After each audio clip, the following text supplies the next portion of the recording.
அனைத்து பத்திரிகை ஊடக நண்பர்களுக்கு வணக்கம். ரொம்ப அழகாக பேசுகிறாங்க என்னுடைய பாப்பா, பார்த்துருப்பீங்க. சொன்ன உடனே அவர் கைதிட்டான், நீங்கள் கைதிட்டுவீங்கன்னு நினச்சேன். அவங்க சொன்ன மாதிரி ஆஃப்டர் மேரேஜுக்கு அப்புறம் ஒரு அழகான ப்ரெஸ் மீட்டில் அழகான படத்தோட திரும்ப அவங்க லான்ச் பண்ணுறாங்க. எப்படி விஜய் சாருடைய படம் வந்து மிகப்பெரிய பேர் கொடுத்துச்சோ அது மாதிரி இந்த திரைப்படத்துலையும் செல்லமாக அவர் வந்து அந்த குண்டம்மான் அப்படின்னு சொல்லி தான் கூப்பிடுவேன்னு சொல்லி அந்த படத்தில் வந்து திரும்பவும் அதை வந்து முத்தாய்ப்பாக அந்த பேரை வச்சுருக்காங்க. ஸோ இந்த படம் மிகப்பெரிய வெற்றி படமாக இருக்கணும். நான் செட்டுக்கெலாம் போயிருக்கேன்.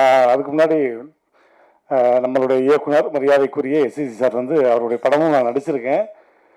மானாவாரியாக திட்டும் வாங்கியிருக்கேன். அதை நான் சொல்லலை. ஆனால் எவ்வளோ எனர்ஜெட்டிக்னு இவங்கெல்லாம் பார்த்தாங்க இல்லையா, அதே மாதிரி நான் அந்த படத்தில் பார்த்தா க்ரெயின் ஷாட்டு ஜேசிபியிலேருந்து கீழே குதிக்கணும். கீழே ஃபுல்லாக மணல், நல்ல மொட்டை வெயில். அவர் வாட்டு ஒரு ஏறி போகிறாருங்க. ஜேசிபியிலேருந்து எப்போ குதிக்கணும்னு சொல்லுங்கள், குதிச்சுருவேன், ரெட்டியாக இருக்கேன் அப்படின்னு. நாங்கள்லாம் நெஞ்சில் அப்படி உசுரை கையில் பிடிச்சிருக்கு. என்னப்பா ஒரு வாட்டுக்கு மேலே ஏறி குதிக்கிறாங்க, ஷாட்டு சொல்லுங்க அப்படின்னு. அவ்வளோ தூரம் சின்ன பையன் ஹில்ஸில் ஏறுறாரு, உருள்றாரு. இவர் உருள்றத பார்த்து எனக்கு என்ன பயம்னா, நம்மளே இதே மாதிரி உருளை விடுவாரோ, நம்மளே குதிக்க சொல்லுவாரோ அப்படின்னு நான் பயந்துக்கிட்டு இருக்கேன். அப்புறம் இடையிலலாம் வந்து நான் கொடைக்கானல் போகும்போது சாரை பார்க்கணும், பாப்பா பார்க்கணும், ஷூட்டிங்கை பார்க்கணும் அப்படின்லாம் போகும்போது ஃபேமிலியோட போகும்போது கிட்டத்தட்ட ஒரு மணி நேரம் அவருடைய ரூமில் கதற சிரிக்க வச்சுட்டு வந்தேன். அது எனக்கு இன்னும் லைஃப்பில் மறக்கவே முடியாது. அப்புறம் வந்து பாப்பா சொன்னாங்க, சார் உங்களை மாதிரி அப்பா பேசுவார் அப்படின்னோடனே, சரி பேசுங்க அப்படின்னாங்க. சார் பேசட்டுமா? என்ன ஆக போகுதோ தலைப்பு செய்தி அப்படின்ற மாதிரி. அப்பாவோட வாய்ஸ் எப்படின்னா, அதாவது இந்த படத்தில் வந்து அந்த குண்டம்மாங்கிற ஒரு கதாபாத்திரம் இருக்கு இல்லையா,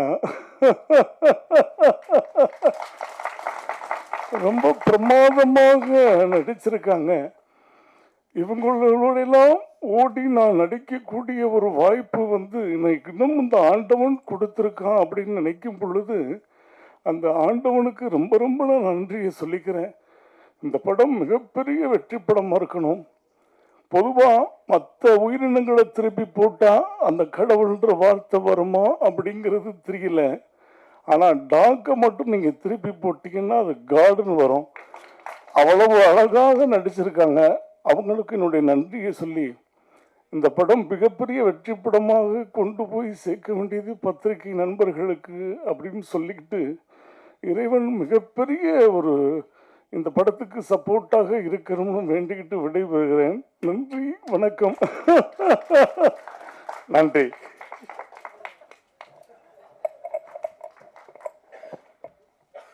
தேங்க்யூ ரோபோ. அந்த சிரிப்பு ரொம்ப பர்ஃபெக்டாக இருந்துச்சு சார். நிஜமாக பேசும்போது தெரியும் எல்லாருக்கும். ரொம்ப நன்றி.